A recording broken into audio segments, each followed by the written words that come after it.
এই রাস্তাটা ছিল অনেক জটিল, যেখানে অনেক মানুষ ব্যর্থ হয়েছে। এই বিমানটাকে কমার্শিয়াল করা সম্ভব না। তো আমার স্বপ্ন হচ্ছে এই ২০ কোটি মানুষকে এই ফিলটা দেওয়া। যেখানে মানুষ মাটিতে হাঁটতে গেলে হোঁচট খায় বারবার, সেখানে আকাশ উড়ার স্বপ্ন দেখেছে মানিকগঞ্জের এই জুলহাস।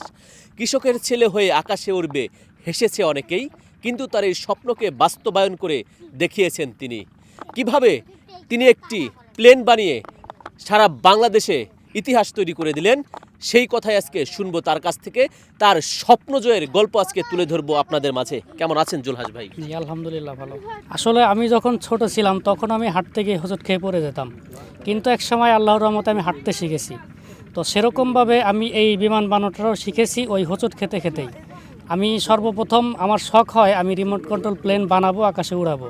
তো সেই শখের বশে আমি রিমোট কন্ট্রোল প্লেন বানাই, আর সেটা থেকে আমার অনেক অভিজ্ঞতা হয়। আর তখন আমার মনে আসে যে আমি একটা আল্ট্রালাইট প্লেন তৈরি করি আর সেটা দিয়ে আকাশে উড়বো। কিন্তু এই রাস্তাটা ছিল অনেক জটিল, যেখানে অনেক মানুষ ব্যর্থ হয়েছে, এমনকি বাংলাদেশে আজ পর্যন্ত কেউ সফল হতে পারে নাই। তো কঠিন হওয়া সত্ত্বেও আমি এটা নিয়ে চেষ্টা অনেক করেছি। দীর্ঘ ৪ বছর চেষ্টার পর আলহামদুলিল্লাহ এখন আমি এটাতে মোটামুটি সফল হয়েছি। আমার বিমানটা এখন খুব সুন্দরভাবে আকাশে উঠতে পারে। তবে এর পিছনে আমার অক্লান্ত পরিশ্রম, পরিবেশ অনুযায়ী আমার আর্থিক সমস্যাও ছিল। তো আমি এই সব ধরনের জটিলতা এবং মানুষের কটুকথা সবগুলোকে অতিক্রম করে অনেকটা সময় নিয়ে আমি এই পর্যন্ত এসেছি। এর মাঝখানে আমার অনেক বাধা ছিল, যেটা অনেকেই জানে যে সফল হইতে গেলে অনেকবারই ব্যর্থ হইতে হয়। তো আমিও এই কাজে অনেকবার ব্যর্থ হয়েছিলাম, সেগুলো হয়তো অনেকেই জানে না। তো ব্যর্থ হওয়ার পরপরই আমি এখন সফল। ধরতে গেলে রাষ্ট্রীয়ভাবে কোনো সহযোগিতা এখন পর্যন্ত আমি পাই নাই, কারণ আমার এই প্লেনটা আজ থেকে 10 মাস আগে সর্বপ্রথম আকাশে উড়ে, আর তখনই পুরো বাংলাদেশ সেটা জানে।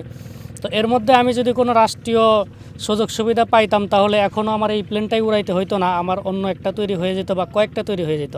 তো যেহেতু এখনও পর্যন্ত আমি এইটা নিয়েই কাজ চালাই যেতেছি, তার মানে বুঝতে হইব যে আমার ওই রকম সরকারি পৃষ্ঠপোষকতা আমি পাই নাই। আমি যতটুকু পাইছি, আমি অনেক মানুষের হেল্প পাইছি, অনেকেই টাকা পয়সা দিছে, তো সেগুলো দিয়ে আমি এটাকে ডেভেলপ করতেছি। কিন্তু আরেকটা প্লেন তৈরি করার মতো হেল্প এখন পর্যন্ত আমি কারোর থেকে পাই নাই। এক সময় আমিও লেখাপড়া করতাম, আমি অনেক ছড়া পড়েছি, অনেক কিছুই পড়েছি, কিন্তু সেগুলো এখন আমার কোনো কাজে লাগে না। তো তারপরেও কিন্তু সেগুলো আমি পড়ছি, আপনারাও পড়েন, আপনাদের ছেলে সন্তানরাও পড়ে, আপনার অন্টের বইতে হাট্টিমাটিম ছড়াও আছে পড়ে।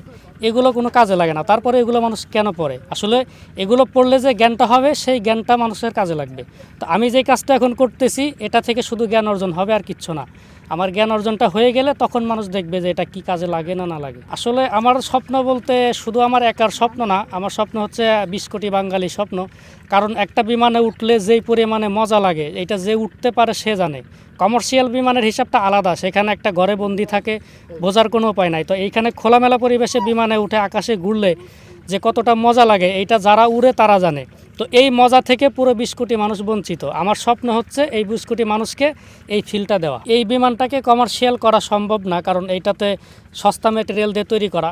তো এখন এইটাকে কমার্শিয়ালে নিতে গেলে এইটার ধারাবাহিকতায় আরেকটা তৈরি করতে হবে, সেটাও যদি সম্ভব না হয় তাহলে আরেকটা তৈরি করতে হবে। তো এরকমভাবে করলেই কোনো প্রকার বাহিরের দেশের সাহায্য ছাড়া, কোনো প্রকার ভিআইপি সাহায্য ছাড়াই শুধুমাত্র আমাদের দেশের মানুষ আর আমি মিলে যদি চেষ্টা করি, তাহলে এটাকে দেশের বাজারে অত্যন্ত একটা জায়গা দাঁড় করানো সম্ভব। যদিও আপনার ১০০ সিট ২০০ সিটের কমার্শিয়াল বিমান সম্ভব না, সেটা মাত্র পৃথিবীর ৫টা দেশই তৈরি করে। তো একটা ২ সিটের ট্রেনার বিমান চাইলেই সম্ভব, যেটা বাইরের দেশ থেকে কিনতে গেলে প্রায় ৩ কোটি টাকা লাগে। তো তারপর সেটাকে মেনটেন্যান্স খরচও অনেক। তো এইসব বিমান দিয়ে সাধারণত মানুষকে ট্রেনিং দেওয়া হয়। তো এই কাজের জন্য হলেও আমার এই মেধাটাকে কাজে লাগানো সম্ভব।